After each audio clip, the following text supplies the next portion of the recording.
बंदा अपना साल घर से जेल से घर आया। आप 2 साल बाद जेल से वापस आ गए।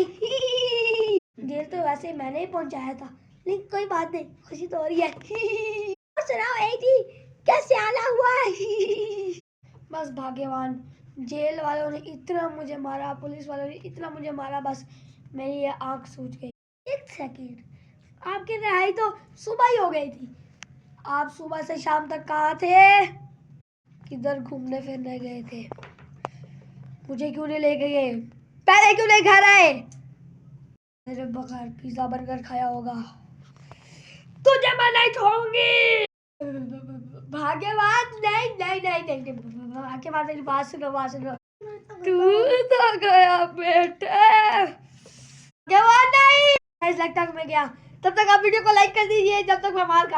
नहीं, भाग्यवान नहीं, भाग्यवान नहीं। मैंने पिज्जा नहीं खाया। मैंने कोई पिज्जा नहीं खाया। भाग्यवान, मैंने कोई पिज्जा नहीं खाया।